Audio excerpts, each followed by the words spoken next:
Hello, everyone, and welcome to this amazing culminating event. I'm super excited to get to see some of the students' work and hear the panelists, as I'm sure you are as well. I just wanted to take a moment to thank Keith Lawrence and the Mary Pickford Foundation for their generous gift in making this possible in partnership with ArtCenter. An amazing academic institution here in Pasadena. I'm actually in Pasadena right now, blocks away from ArtCenter. So thankful for the partnership with ArtCenter, the faculty, Daryl Morey, and the foundation relations team. And of course, our students who really are the reason why we're here today. Just one word of encouragement in thanking you for being here today, and also for investing in the lives of students just with your time, energy, and resources and talent. As I think about the students who we serve, many of them come from challenging situations, but at the same time are overcomers and creative people that have so much to offer the world. So I'm excited to get to see that today. And again, thank you for joining us on this exciting day. Back to you, Caroline. Thank you. Thanks, Jaime. So now for some fun highlights of the summer workshops. Here's a short video highlighting what our students were up to in the comic book illustration workshops this past summer.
The comic illustration workshop is so cool. The comic book workshop was one of the greatest workshops I ever did because I got 2 teachers for that on 2 different weeks. Alan and Steven, they're amazing instructors, amazing comic illustrators.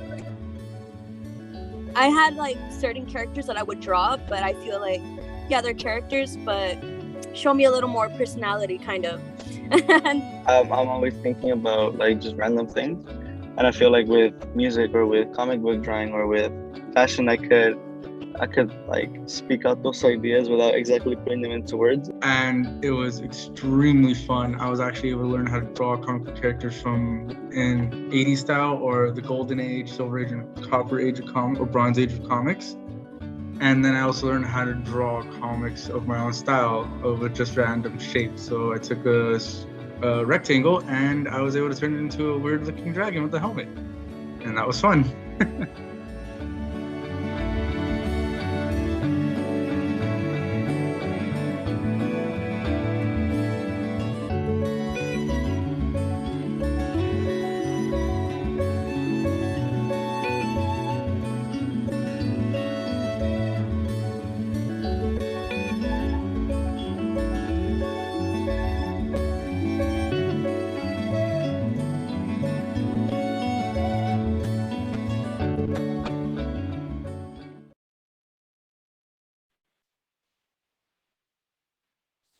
All right. Next, I'd like to introduce 2 comic book teaching artists, our 2 comic book teaching artists, Alan Lawrence and Stephen Weissman, and a few of the comic book illustration workshop students, Angie, Naven, Skylar, and Ashley, who will all talk about their experiences in the workshops and their artwork. So I'll pass it over to you, Alan and Stephen. Great. Hi, everybody. Let me see. So I guess we wanted to talk to some of our students and get a sense of what the experience was like for them. Let's see, who should we go with first? maybe Angie, can I ask you some questions first? Does that work for you? Since we've got your images up on screen. Yeah, right sounds now. good. Awesome. So you took both classes, right? You took mine and Steven's class. Yeah. When you came into it, did you have any experience with comic art or comic books? You tried to draw any before? Not at all. Oh wow, okay. So what made you what made you decide you wanted to take the course? Well, I'm always drawing like random characters. Like I could draw characters like nothing, like the same way I could breathe oxygen. So it was like when I heard about like comic illustration, I'm like, yes, that's perfect. I could draw like so many goofy characters, but I don't really have like the talent to come up with like a storyline or something. Well, Sorry. you turned out to have that. So what did when you came into the class, did you have expectations? Did you have things that you thought you would end up doing? Well, I just thought like I said, like I have so many characters, but not like I'm not really as gifted with like telling stories or like let alone like putting out creating the layout, like where the speech bubbles would go, stuff like that. But this course like really strengthened that and like gave me an idea of like, all right, this makes sense. This is how the flow could go and stuff. I really liked how in your work it's true that you have these very eccentric characters, but then they all sort of come together and there's like there's a sort of narrative progression in there, even though it's also like these characters sort of hanging out together. It's not like a story about the really high stakes story, but it's sort of like an incident in the lives of these people. But they're such really cool character designs, and I don't know. I think you pulled it off really well. Thank you. What are you thinking about doing with your artwork now? After the course. Well, I'm not sure. Like I know I'm always like gonna create art and stuff, but I still haven't really like. And overall, the goal is to like have a career where I could express like my art and like share my art with like other people and stuff. But at the moment, it's like on pause. But overall, that is the goal. That's cool. Yeah, thanks so much. This is and thanks for letting us see all this really cool artwork. No. I feel like when we get this, we really get a look inside people's heads in a way that lets you know like, oh, this is something that this person could create and nobody else could. And so thanks for sharing that with us. It's really cool. And thank you all, Alan, Steven, Artworks, Caroline, thank you so much. And like everyone else who was like a part of everything to make it possible, like thank you. It's like a really big I forgot the words. I'm at loss of words right now, but thank you for everything and you all made it possible. Angie, this is Steve here. Can you hear me okay? Yeah, I can hear you just fine. Oh, cool. Yeah, I was really happy to see you come back because we worked together last summer too. And it was really fun to see your progression, from last year to this year, and that you retained a lot of the spark that got you going in the first place. And you were applying like the new techniques that we worked with. So it was really cool to see you do that. And I for one hope you keep going because your work has that spark of life that we really want to see in comics. Thank you. Cool. So let's see. Navin, can you talk a bit about your work?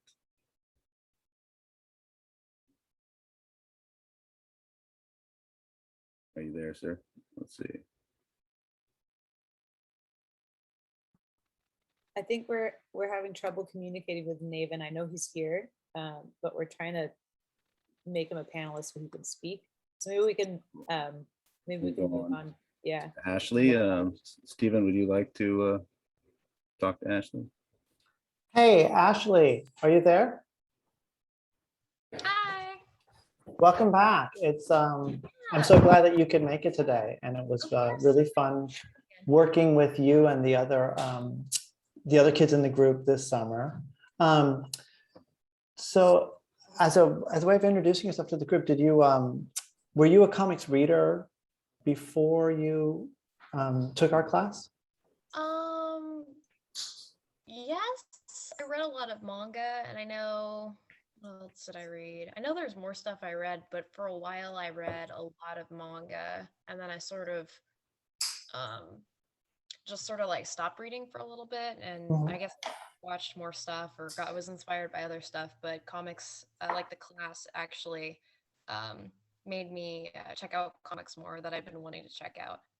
That's so great. Yeah, I think it's such a typical experience, almost like for someone who maybe grew up reading comics to like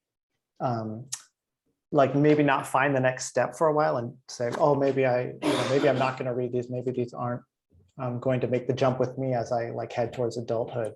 But I'm so glad that the students here and you were able to kind of like connect like a lot of the love for the medium and the creativity you have, and challenge yourself to, like make stuff for kids your age, and like if you keep going, people even further than even beyond that. Were there any surprises in the class for you? Oh, surprises. Huh. Well, what were you expecting when you signed up? So I don't.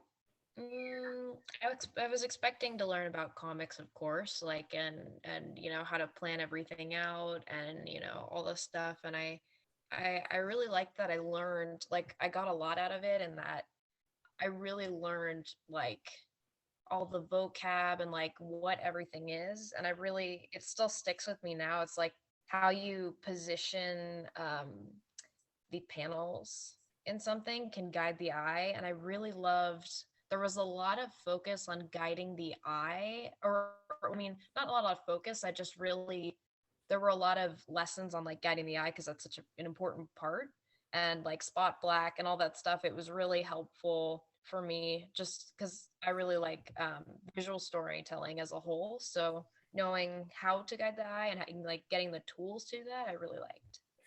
Obviously, I agree with you 100%, because that's, that is something I like to reinforce with students, is that you have, in this medium, you have complete control over the reading experience. Exactly. And it's so much fun to, as you gain confidence, to use that power and push people around it. And I think the attendees can see from the pieces on display that you got the hang of it pretty quickly. Thank you. And I loved your use of even the spot color here, and your sense of humor is on display. Do you suppose, I'm not sure what's next for you, Ashley. What's going on now? I'm looking at colleges. I really want to go, and I'm like getting applications and stuff started here. Also, my mom was like, oh, also you're interested in ArtCenter too? Yes, I'm looking at all the colleges. I really want to do a program that is animation, but I also really want some emphasis on film too, because I'm finding I'm very passionate about film and just storytelling as a whole.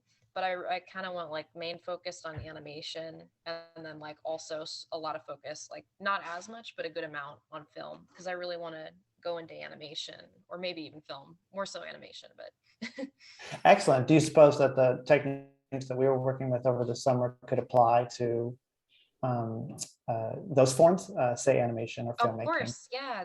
The design, especially the part about drawing things fast. I think you remember, I was like, oh my gosh, wow, I can draw anything, because I had been drawing slow for so long. I used to draw fast a long time ago, and then like when we did that lesson, it was like, oh my gosh, like it doesn't have to take me forever to draw something. I can get a ton of concepts out at once, and that definitely applies, as well as visual language.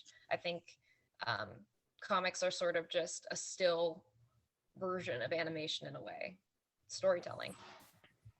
Excellent. I'll move on, but I just wanted, before we do, like, was there anything else you wanted to share with the participants here about the experience? Oh yeah, actually, I kind of thought of something that surprised me. I think there was a lot of, so for one thing, I felt like the one frame comics, it was really fun having, and like intriguing, trying to figure out how to have one panel tell a whole story. I think that is in all mediums of storytelling, that's like huge. So that was really fun, and it was a great challenge. And for context, that's my cat. She she has allergies, so she has to wear all these cones. Um, but Yeah, your cat was one of the, like, basically the class mascot. yeah, but the only food she's not allergic to that like benefits her a lot is crocodile meat. So that's kind of the inspiration behind um, the thing for that. But also the concepting process with that one, and then with the other comics, I really felt like I remember you talking about how you might start with one idea and then get like 3 different ideas out of it while you're working on that one idea. And oh my gosh, that's so true. And I that the Deserted Island one is one of the ones where I had one idea, and then I had like 3 other ideas too. So it really helped me on Excellent. the part too. Yeah. Right on. Well, thank you so much for coming. And I'm getting a note that we've got Naven on the line. Is that so? Yes, I do believe Naven is here. Great. So we'll talk to Naven, and then Skylar will talk to you next. Is that cool? Can you guys hear me? Mm-hmm. Yeah. Loud and clear. Awesome, perfect. Sorry for the technical difficulties earlier, everyone. It's natural. Yeah. No, in all honesty, this comic book was probably the dorkiest comic I've ever done, because I kind of did it like a little child would. But I tried adding some fun to it. So it's like, I'm going to make it goofy in its own weird way. And as you can tell, there's like smudges and everything, because this was my first time ever doing comics. So I was super nervous. Like, I need to make it look super good. But it was actually really fun. My inspiration for it actually was based off of my brother and I, and how we always fight about food. Like, we love food to the point where if there's like one green apple left, we will actually start putting each other in chokeholds and everything. We wrestle because our mom knows judo. So she taught us judo. So it's like, oh, I'm going to get you, like, I'm going to knock you out now, and I'm going to get the apple. He's like, no, I'm going to get the apple. So that was my inspiration for this, in all honesty. And if I'm going to be honest, when I was going into the class, I was kind of expecting to be like the noob that nobody ever knew, that everyone's like, that's good, but you need to work on that by 1,000%. But then Alan and Steven were like, oh, this is actually really good for a beginner. Like, yeah. I was like, oh, I thought this looked horrible, but thank you. No, it reads. That's like always the primary challenge here. And I think that like, I never mind messes. I love just like digging into a story. I love that you told a story that is true about your life, and then dressed it up in sort of, cartoon language by creating interesting looking characters and then telling a story of basically your home life. No, yeah, it's like, I don't know if you can, the part where it shows my brother and I being angry and everything is the part where he slips and he's kind of in the river. That's like my little brother dragging me down. Like, he'll pull my leg and I'll face plant on the floor, and then he'll run over me to get to the apple. But the part where the tongue is sticking out, that's me, like, I want that apple now. So yeah.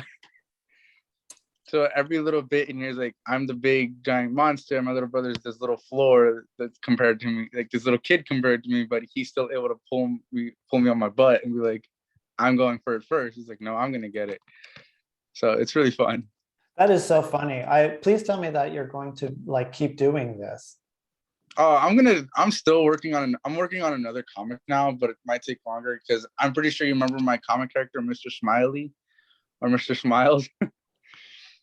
Do you guys have an image of that comic, by the way? I'm trying to remember. Not, I'm afraid. I can't, not in front of me anyway. I think Alan assembled all the stuff we thought we had. I can always dig deeper. So I'm gonna look that up. Yeah, because the one I gave you guys, I believe, is the one where he's like, oh, that's one way to sting your resume, the dorky 90s kind of comic. Yeah. Yeah, that's in the book, but I'm not sure if it made it into the slideshow. Oh, that's fine. But You can yeah, take over no. the annotations, Nathan, and start drawing them right now. But I tell you what, I hope when you finish that page, if you might send it to me and Stephen, I'm sure we'd love to see what you. Oh yeah, no, I have you on Instagram, Alan. So I will definitely. Oh, cool. I'll definitely send it to you, and it's just super awesome because when I first did this comic book class, I was kind of expecting to be pretty bad at it, but you guys told me like, no, you're actually really good at this for beginner level. So I think you're doing great. And, you know, the comic is, what's important to me is that the comic is really expressive. And like, I think you see this character going through all this stuff, and the things that you described to us about the inspiration for it really do come across in what the character's doing. So that's the big challenge in comics. You know, I think you can approach it from any kind of art style you want. But if you can communicate those ideas, that's what makes you, a pretty serious comic artist. And so you're doing it. You're communicating the ideas, and they look good. I think that is a really appealing character.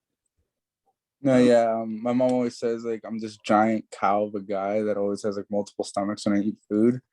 So she literally makes food for like 10 people, and half of it just goes to my stomach. And she always loves that. So that's why the guy is like this big giant block, because most of his body is just a giant stomach. I have to say, I had no idea this was so autobiographical, but when we were making the class, but I really appreciate knowing that. Actually, it gives it another whole dimension. Yeah, it really grounds it in reality.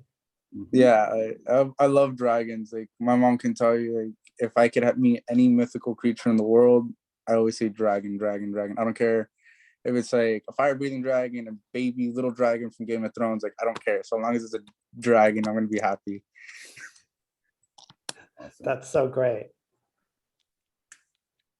So thanks so much, Nathan. We're going to go on to Skylar now. You're Are you here? Skylar? Yes, I'm here. Awesome. I actually don't know any of these things. I was wondering how you, what made you want to take the course in the first place? I really just sort of wanted to learn how to do the medium because I've never really done any sort of comic book type thing before. But I always have all of these ideas for like characters and worlds and like creatures, especially. I also took the creature design class from ArtCenter over the summer. So it was I wanted to learn the medium. I really also wanted to learn how to do stuff like storyboarding and creating a composition. But really what I actually ended up getting out of the class, and I'm really glad I did, was I learned not just about like the technical stuff, but about like the how to tell a story and how to show the world that I'd created in a way that made sense and in a way that other people could see it and understand what I was trying to show. Very cool. I really appreciated about your book that it's like one of the things I try and teach people is to sort of just keep going and keep making more pages so that they'll, you know, so that you tell a sort of a larger story. I find that usually makes people happier, but it's often hard for students to sort of grasp that. But you really did take off and do like this story. What we're seeing here is some of it, but the story goes on for several pages and it evolves in a lot of interesting ways. I really appreciate that about it, that it like there's a lot to read, and that made it, I think, even more interesting from page to page. In terms of the in terms of the story, was there anything that particularly inspired you when you were doing it? I'm not entirely sure. I think a lot of the story actually came from one of the very early exercises you had us do, where you had us design just the character and you had us use shapes to create the character. And in my head, I was coming up with that character first, and then I built this whole world around him to like house the character. And from the world, it sort of had like this inherent conflict in it, which was what made the character who he was. And from that, the story just sort of developed. That's very cool. So let's see. Let's see. You took the course in June, I think. So it's been a while. Do you remember it being? Was it like what have you been doing things with your art since the classes ended, or? Yeah, I have. I haven't been making as many comics, but I have been doing some other art classes. Like I said, I took the creature design one. Cool. I did some other technical classes too. I think I took an ink drawing with ink one. And are you planning on taking this somewhere further? Like, do you see an an art school or an art career in your future? I'm not sure. I really don't have very many plans for what I'm gonna do, but I know that like the skills that I've learned will certainly translate into whatever I do, even if I choose not to do art. Yeah. I feel like the knowing how to tell a story is always just a very important thing to know how to do. That's really cool. I really appreciate how much you put into the course. All of these students, I really appreciate how much they put into the course. I think it was that's what makes it really work.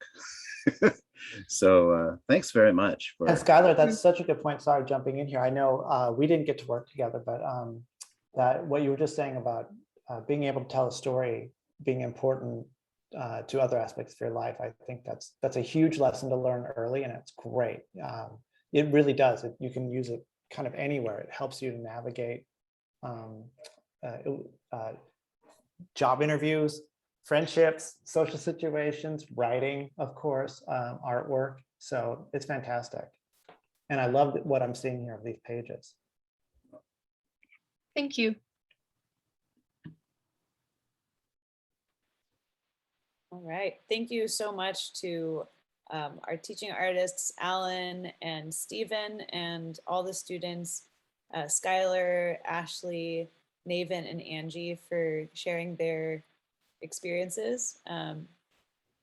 And I was there for a lot of the comic book illustration workshops with artworxLA students, and it was really fun and enjoyable just to watch how they were all, taking in the lessons and everything that came out of it. All their artwork was awesome. I just want to remind everyone too, if you have any questions for our students, definitely place those in the Q&A section below, and we'll make sure to get to them in a few moments. But now we'll hear from our guest artist panel. Please welcome our first guest artists, Gustavo and Kenny.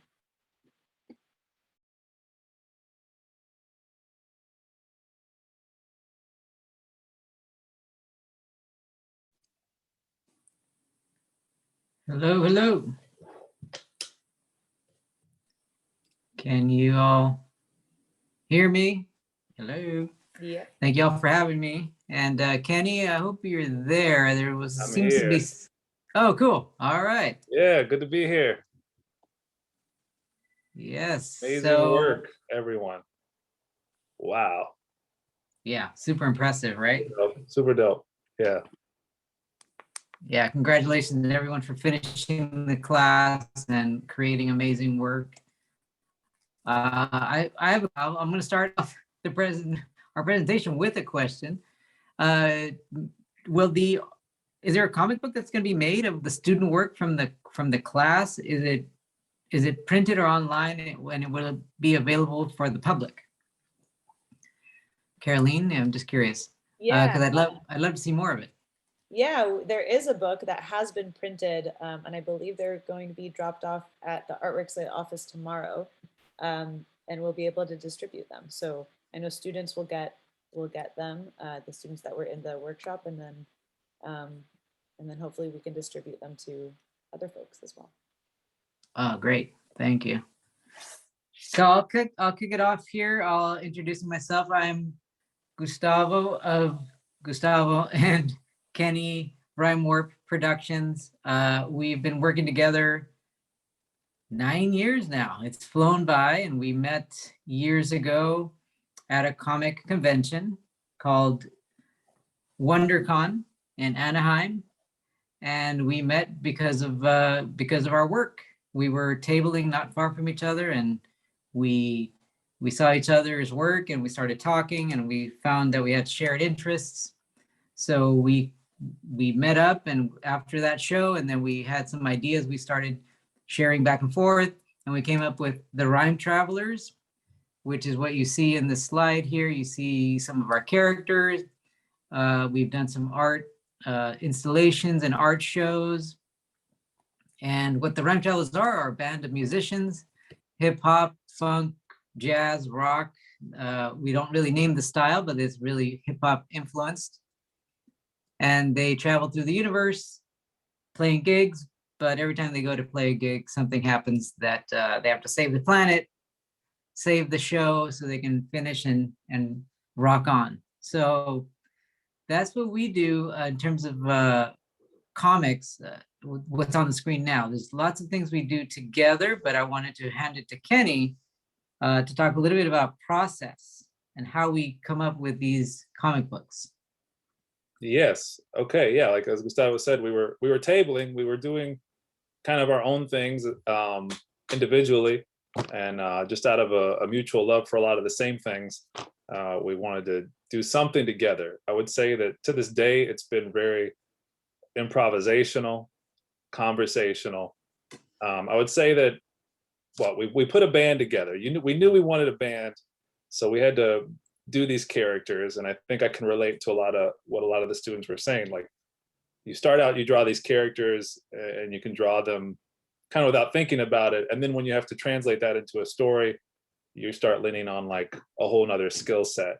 So the way we work is probably not the typical way. There's really no one way. You just find what works for you. Sometimes a writer will write a full script, give it to an artist. An artist will then draw what's on the script. That's the collaboration. What we did was kind of similar to, it's called the Marvel method. It's attributed to sort of like the early Marvel comics of the 60s. And I've always wanted to try it, but you need two people to try it. So this is a cool opportunity where it starts with a conversation, like what would be dope to, like, what's cool to put our characters, what situation into it, right? They're a traveling band going through space. Taking our love of sci-fi, cartoons, and music, what kind of scenarios can we throw them in? From there, Gustavo will give me sort of like a loose outline. Like, these are the story beats. These are the plot points we're gonna hit. Then what I'll do is I'll draw them in a real loose and sketchy format first, called thumbnails. I'll draw real small, real rough and gritty. It's not about looking pretty. It's just communicating the moments of the story, figuring out our page count. And then it's like tennis. I hit it back to him. And then he'll look at what I did, and then he'll add the dialogue, and it goes from plot to story kind of in this phase. And we start figuring out, okay, well, what are they saying? Like, we know what the emotion of this moment is, but what are they saying? You know, we've got a character, Busy. He's like a little cyborg baby. He just beatboxes all the time.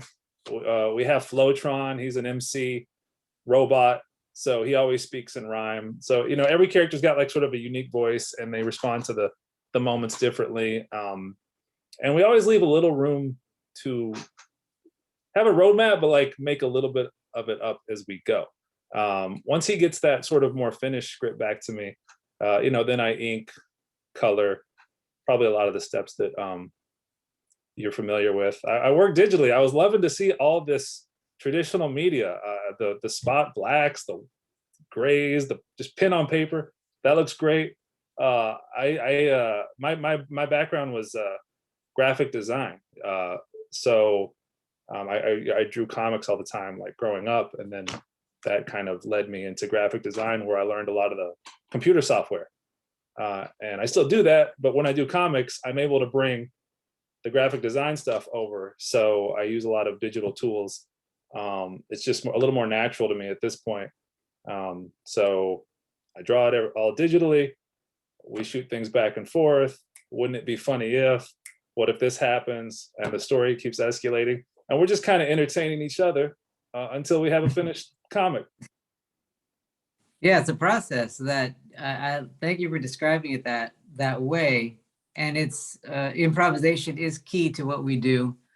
So thank you, Caroline, for advancing the next slide. And Kenny, what I wanted to kind of talk about, both of us, is how did we get here as individuals, right? So we met up, you know, we were tabling, we were showing our work at WonderCon those years ago, and now we do the shows together.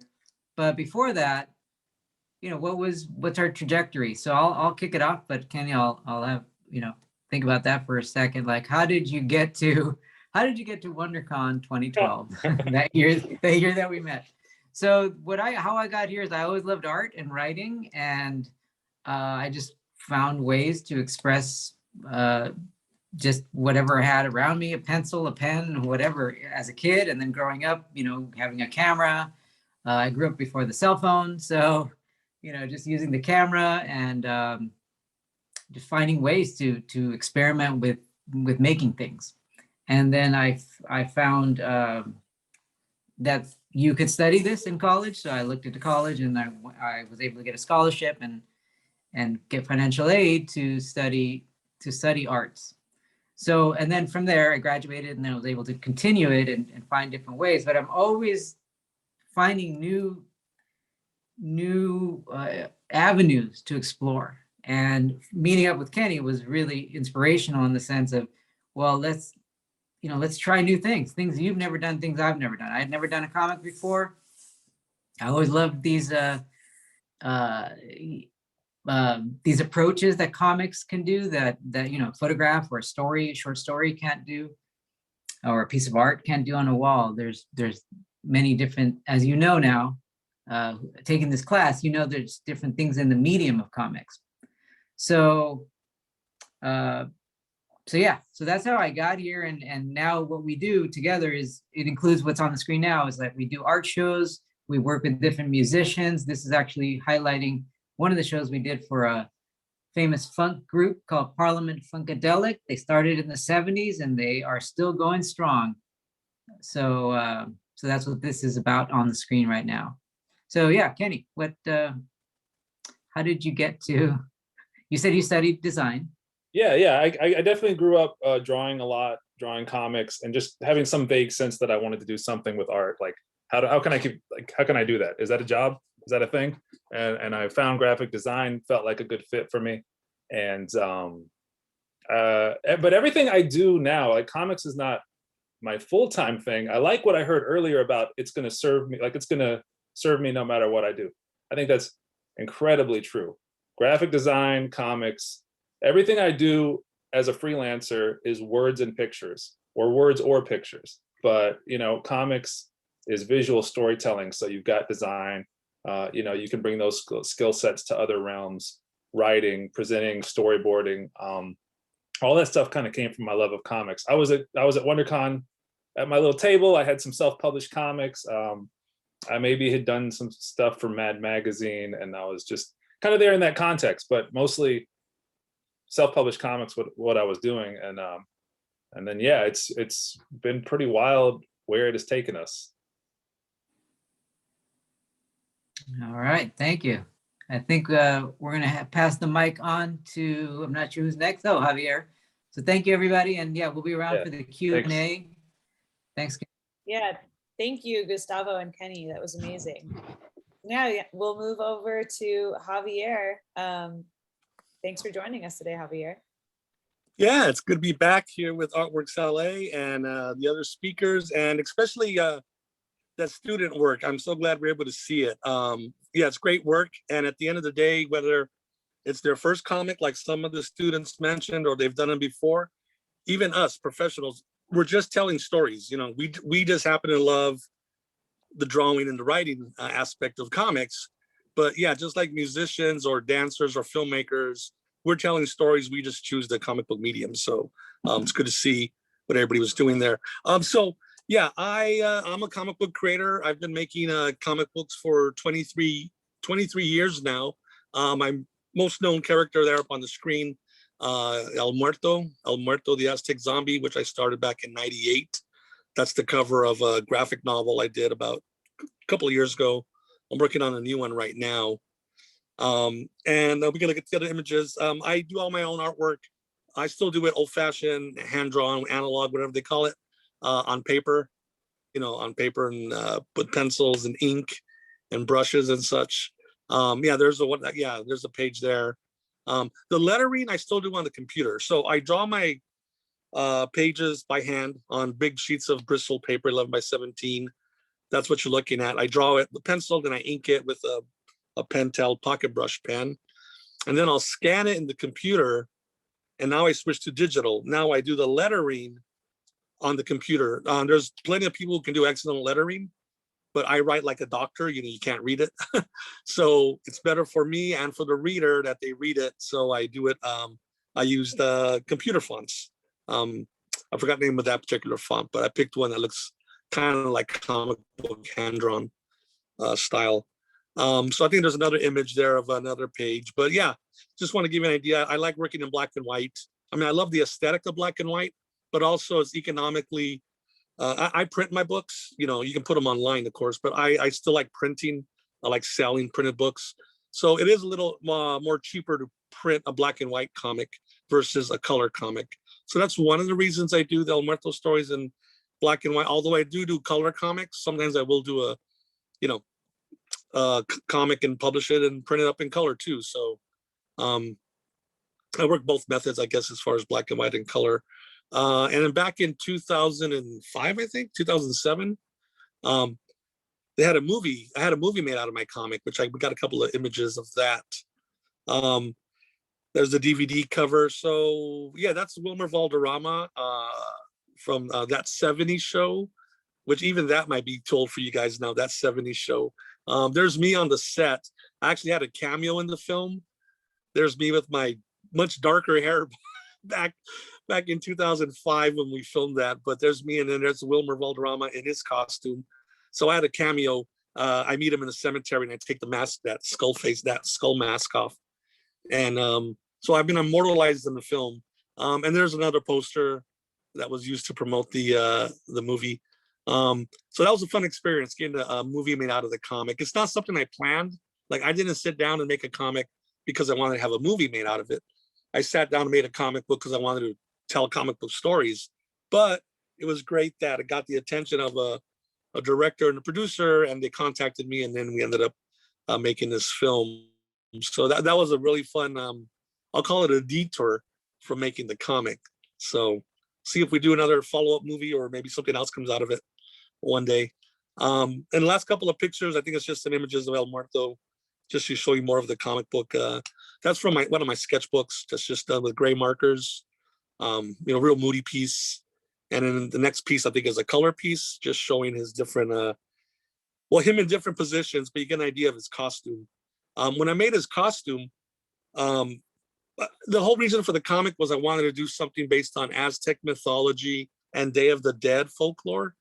This was back in 1998 when the first issue came out. So back then we didn't have Coco or Book of Life or all these other great, wonderful Day of the Dead things that are, really been out there now. Back then, Day of the Dead, back in the 90s, at least from what I researched, was mostly festivals done. It was mostly a cultural festival done in, like, of course, Mexico and Mexican-American communities throughout the United States. There wasn't much in the way of, like, pop culture Day of the Dead representation. So I did a comic book where, it's about this young man. He's born on Day of the Dead. His name's Diego de la Muerte, November 2nd, Day of the Dead. And on his 21st birthday, he gets killed in a car accident, but he gets ultimately resurrected by the Aztec god of death. And he comes back to Earth a year later as El Muerto, the Aztec zombie. And the last slide, I think it's just a collection of, this is a few years old. So this was most of the comics I had done to that point, but I think we could add another row at the bottom at this, now in the last couple of years. So yeah, thanks, Caroline. You can stop the slides and you just put me on the screen there. So yeah, I just love telling my own stories, just like I'm talking about what you guys are doing with your comics. What do I do every day? I work for myself. I'm a self-publisher, meaning I make my own stories and I print them myself. I hire a print company, means I got to pay for the printing. But I have the books printed and then I have them sold. I go sell them at comic conventions, which the last 2 years has not been good going for a lot of us because there's been no conventions, but I did one recently and I'll be doing one in December. And hopefully 2022 is everybody's going to be, ready to get back on the road and, because we need our comic conventions. A lot of us artists and illustrators, that's where we sell a lot of our stuff besides online. But every day is different for me. It's, you know, it's what I got to get done that day. Like I'm always working on the graphic novel, so a couple of hours set aside for that. I did a commission yesterday. A friend of mine, he wanted me to draw a birthday card for his girlfriend, who's also a fan of mine. But so he paid me, and so I spent, you know, half of the day doing that. So different things come up, or I could be working on some other stuff, maybe putting together another book digitally, like collecting the pages. So I try not to just work 8 hours just doing one thing, just for myself. I just like to have variety. So there will be drawing time. There will be maybe digital lettering time, maybe even file maintenance on the computer, right? You got to maintain all that stuff. Or doing little side projects here and there, just to keep myself from not looking like a day, because you know, when you have a day job, it's almost like you got to sit there or wherever you're at and just do the thing what you got to do. So I like to have the variety of it. And then I can keep my own hours. Maybe sometimes I'll work later in the day and then work late night. Sometimes I wake up and it's like, I want to get right to work. As long as whatever goal I have gets done by the time it's supposed to get done. So graphic novel, I got to get it done in a few months, blah, blah, blah. Just keeping my own schedule. How did I get to what I'm doing today versus maybe where I was years ago? I just wanted to make my own comic books. Like I went it. So I had, you know, I had other day jobs. I had a day job. I was an art director at a graphic design company where we made decals, industrial decals, like decals for businesses. Not a very creatively exciting job. I mean, it's, you know, pay the bills, I'll tell you that. A lot of stress in being an art director. So I eventually left that job and just kind of threw myself full-time into making my own comics, but also teaching. I'd also teach comic classes, been doing that, I don't know now, maybe 20 years now. And I actually taught for ArtworxLA last couple of years and other places in Los Angeles. So I love teaching comics. I love seeing the student work, and I love hearing the other artists talk about how they teach it and such. But if anybody has any questions, though, yeah, you can enter them in the, I guess there's a form for that. But basically, if you love doing storytelling, if you love visual storytelling, let's just say comic books, because that's what this class is about, you can pursue it, because like you folks, young folks, you have so many advantages I didn't have.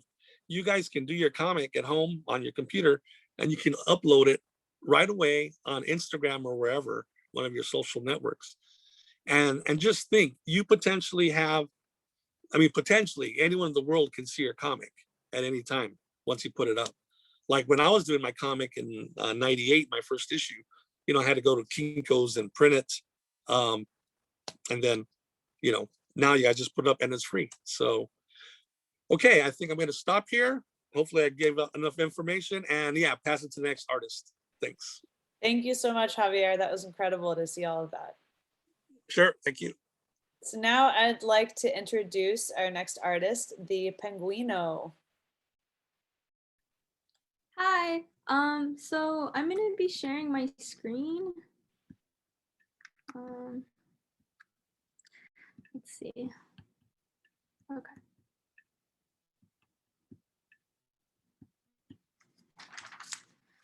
Okay, so hi guys, my name is Paulina Aguino, but I also go by the artist name Penguino. I am a first generation queer Latina artist from Los Angeles, specifically like Pacoima, Van Nuys area. That's more like the Valley, but I'm currently an undergraduate student. It's my 5th year at the University of Wisconsin-Madison, and I'll be graduating this December, so almost there, almost graduated. So I'm originally from LA, born and raised, but I go to school in Wisconsin, and that's because of a full ride scholarship that I received while I was in high school. So it's really important that you guys search out opportunities or just do some research, because you can get college paid for, and in that way it puts less pressure on you, like for what you want to study, because if it's free, you can really study anything. And so that's why, like, my freshman year, I studied art and biology. I was a double major because I thought I wanted to be a doctor, but like all art majors realized that like not everyone's meant to be doctors. And so I dropped that major. And in my program, you have to focus on a few concentrations. And so my main concentrations are neon glassworking, screen printing, and comics. And those are the things I work on every day. And so I wanted to first start off by talking about two of my major influences. The first one on the left is the Bird Machine, and the one on the right is Keith Haring. And I like these guys for three reasons, three main reasons. The first one being that they use really solid, bold line work in their drawings. And they also, the second reason is that they use animal forms. I think that's just a really interesting idea. Instead of using humans, using animal humanoid figures. And the third one is creating kind of simple images, but making them very impactful through the colors you're using and how you're using color, and the kind of content you're talking about. So this is an example of one of my first comic strips I made in my freshman year of college. I focused mainly on solid line work, and I did this strip in Sumi ink. And so I focused on like using a lot of gray washes and gray tones. And this was because I was scared of color. I thought that if I colored in my works that I would ruin it. If like I didn't like the color or it didn't come out how I thought, that I would just ruin it. And I've since like moved past that idea, and I really love color now. But this is just how I started. And so this class, this comics class I took was with Linda Berry. She's a pretty well-known comic artist. And she teaches at my school. So that's maybe a plug for Wisconsin. But it was in this class that I learned her very first rule, which is that comics can be about anything. What you may find funny might not be funny to someone else. What you may find offensive might not be offensive to somebody else. And so that's her second rule, is that the content doesn't really matter. What's more important is that she places the emphasis on comics as like more of a way of thinking. And so she's concerned more with like the process being more important than the final product. And so with this mindset, I was kind of allowed to really experiment more and not really focus on, oh, this drawing is kind of ugly, or I didn't like this, or I like this. It was more creating so much that you don't think about those things. It's just creating and doing a lot of it. And in those moments, you will find what you think works, and what you, like what they said earlier, one idea leads to three ideas. So then people describe my style as like a spicy children's book because it seems very playful at first, and like the colors I use, but then when you look at little details, it kind of is more dark than you realize. And so this is my screen printing work. And so what I've done here is I've translated my comics work into an additional medium, which is screen printing. It's still 2D, but in a different way. And so I hand drew these images and these pictures, and then I burned these images onto a screen. And so in that way, I was able to mass produce these images with inks and just like ink and paper. And it was through screen printing that I was able to become more comfortable with color, because the image was always the same, and I can reproduce infinitely many, and I can use infinitely many colors. And so I didn't have to worry about, oh, this is my one copy of this comic, and if I messed it up with a color, I can't go back, I can't take the color out. But this, using this kind of method really helped me move past that like scaredness and doubt. So with these images, these are kind of more of my stills and my silent comics. This is also another example of my screen printed comic work. With this piece especially, I wanted to be able to tell a story, but without the words. I wanted you to be able to feel like this scene is alive and moving and like dynamic, but without literally putting a word bubble. Just to challenge myself to see if I can do that. And so sometimes in my process, I will create a still image. And then like for this one, for example, I've created this still image first, and now I'm going back and working on creating the story behind it, how these 3 or 4 characters came to this one spot and like going backwards. But other times I will create a comic strip and then I will take one element of that comic strip and I will blow it up into a bigger image and like screen print it as a still image. So it really just depends on like where I want to start with an image.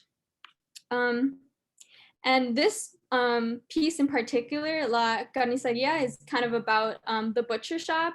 And it's a scene within my, what I call and refer to as like my Penguino world, which is like a kind of dystopian society.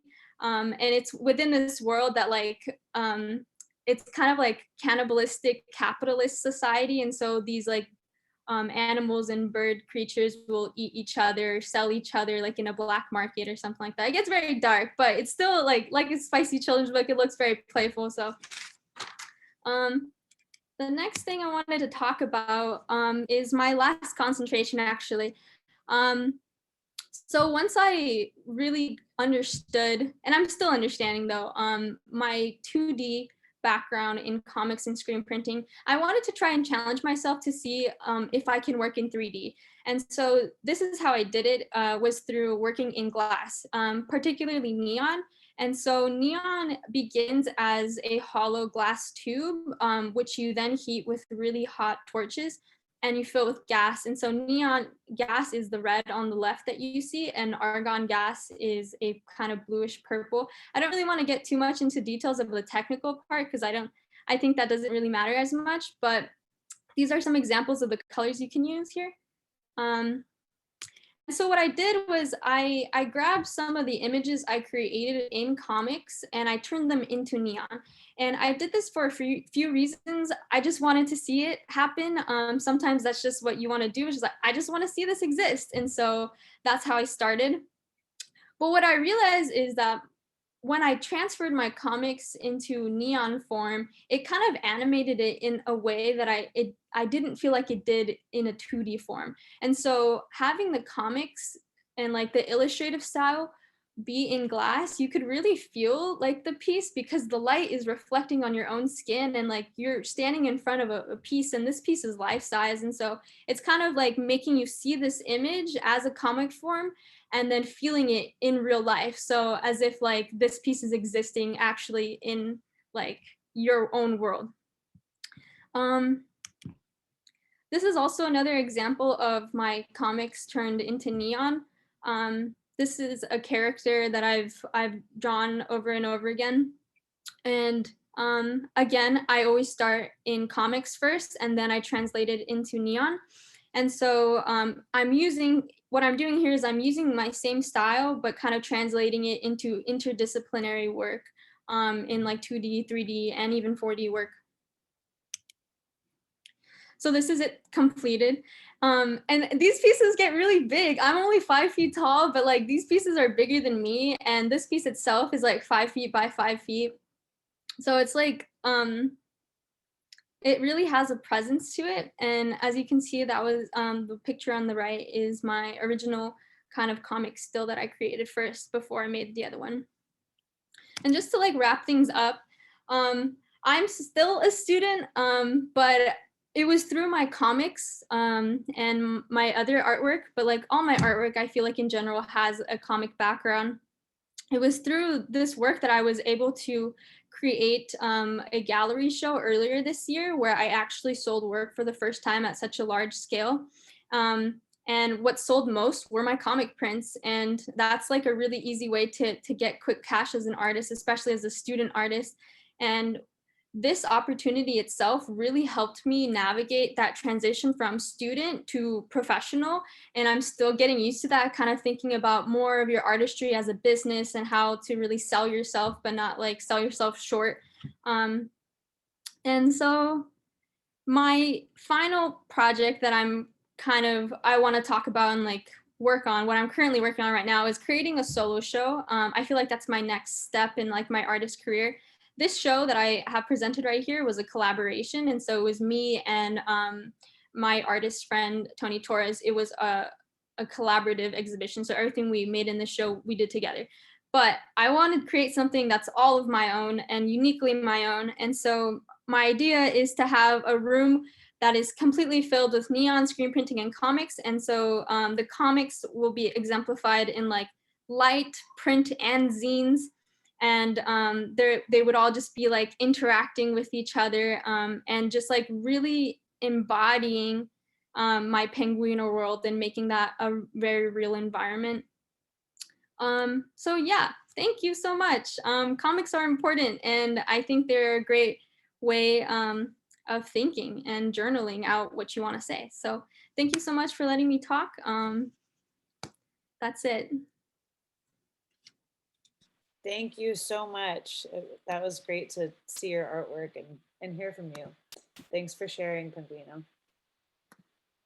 All right, so we are just about at time, but we do have, if anyone would like to stay a little bit over, we do have some time to maybe, I know I see a couple questions in the chat, and maybe we can just have our students who shared earlier respond to this one question. So this is from an anonymous attendee. And it says, for the students, what comic book, manga, or animation do you love? Do you think it influenced your own work? So for any students who'd like to respond to that, I'll bring it back.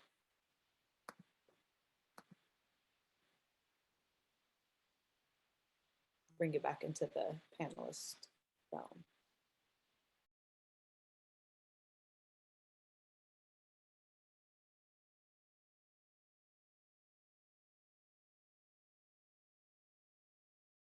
Naven.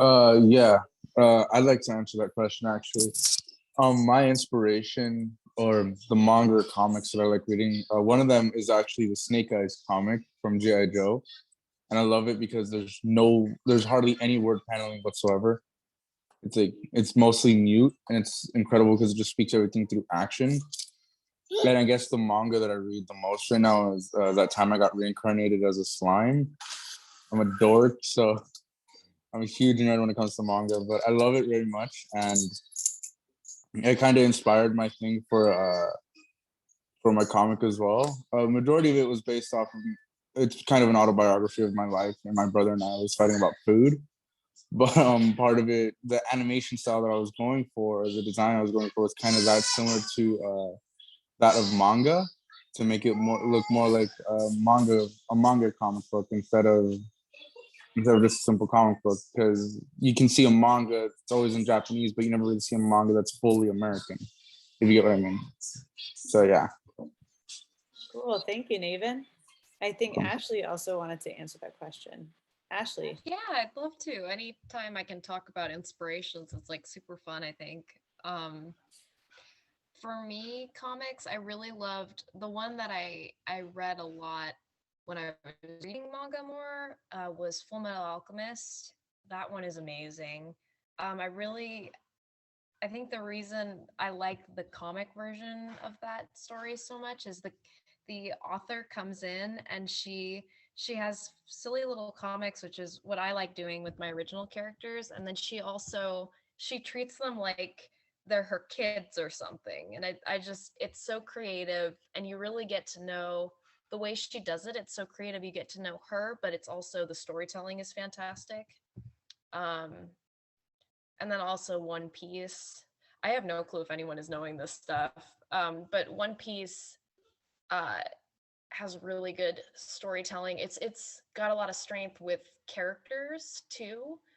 I feel like when I read that, I was really inspired by how the author writes the characters, because it feels like they're a group of friends, and rather than you just watching something, it feels like you're sort of hanging out in a group with them. And I love how people do different things with writing in comics, like anything where someone's doing something different. Yeah. Great, thank you so much, Ashley, for sharing.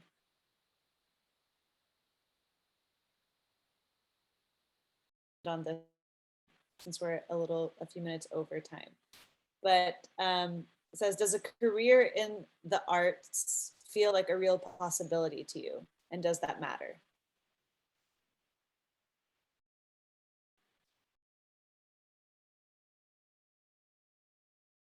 Can you repeat that question, please? Yeah, the question is, does a career in the arts feel like a real possibility to you, and does that matter?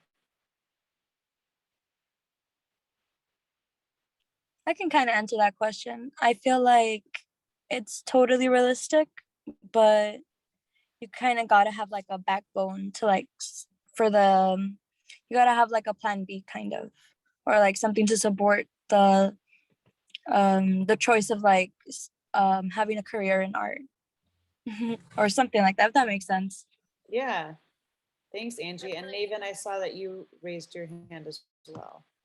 Oh, I gotta bring it back. Go for it, Naven. Hi, that's weird that I keep getting switched up between panelist and viewer. No, but I think art is important, and I think it is a possible career choice for me. And I really love art. Like, I've always been inspired by this. A lot of my life, I was actually a lot of teachers told me stop doing that. You're not going to get anywhere with it. But look at where I'm at now. So yeah, but I think it's really good. I think art is important because you can convey a lot with just art alone. For example, I once saw, I don't know if anybody knows the famous artist Banksy, but he did the famous painting of the little girl on the heart balloon flying away. And an announcement or on an auction for the painting, he decided to have the machine shredded, the frame shredded to represent like, why is there always money involved with everything? Why can't you just leave it alone and let it be enjoyed instead? And he put that on his social media account, and it was very incredible because it basically shows like how society works a lot these days. Like everything is just all about money and power or economic class. Like nobody stops to just sit down and enjoy like, oh, I have enough of what I need now. I don't need to go this far.